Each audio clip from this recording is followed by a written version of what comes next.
Agora vamos falar de um problema que atinge várias famílias: o uso de drogas. Para quem quer largar o vício, a desintoxicação requer muito esforço, além de acompanhamento médico, claro.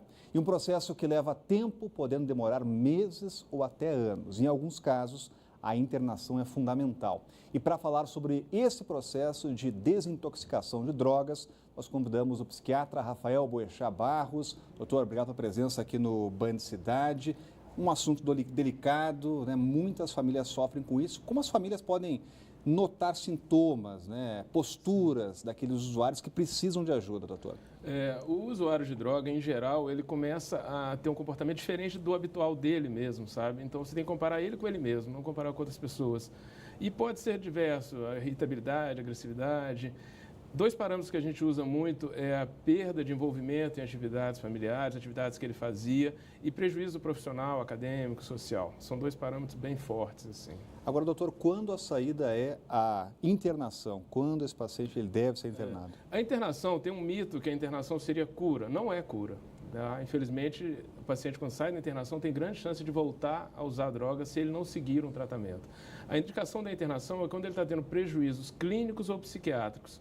Clínicos é aquele paciente que já está desidratado, desnutrido, com infecções, e psiquiátricos, porque a maioria do usuário dependente químico, ele tem também problemas psiquiátricos. Psicoses, depressão, pânico, as coisas andam bem juntas. Então, nesses casos, a gente opta por uma internação. Mas é fundamental que eles sigam o tratamento após. Agora, doutor, qual é a importância de começar um tratamento no início, né? Porque a gente está tratando, obviamente, de um vício, né? Quanto antes, melhor. As drogas vão lesando o organismo, tanto o cérebro quanto o corpo. Essas lesões nem sempre são reversíveis, são fatores de risco para outras posições, outras condições clínicas. E o usuário de droga, ele é propenso também a ter uma série de envolvimentos com questões legais, tem estatisticamente associado a crimes, associado a uma série de outros problemas sociais. Quanto mais cedo, melhor. É sempre a regra. Qual é o envolvimento que a família tem que ter, doutor? Porque é um assunto realmente extremamente delicado, né? A família é fundamental. Família e amigos, pessoas próximas. Dificilmente o usuário ele tem a consciência, eu cheguei no fundo do poço, eu tenho que tratar. Muitas vezes ele bate muito a cabeça antes de ter esse raciocínio. Então, para que ele não chegue exatamente no fundo do poço, a família, os amigos têm que abrir os olhos dele, para ele não ter tanto trauma quanto poderia ter.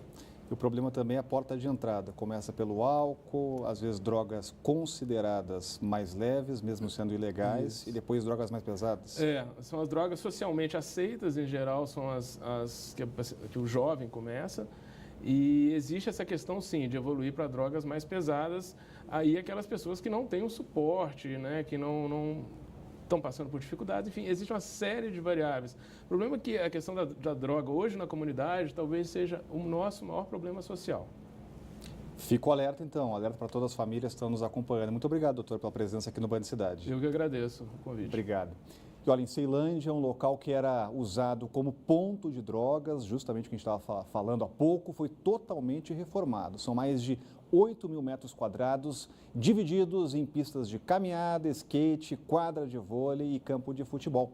Um investimento de 2,5 milhões de reais. O problema é que, apesar de pronto, o espaço ainda não foi entregue para a população. Nós fomos lá conferir. Pista de skate, de caminhada, quadra de vôlei e um espaço para um futebol. Toda uma estrutura nova e de primeira, mas que a população não tem acesso. As crianças não participam, adolescentes, né, jovens, ninguém participa.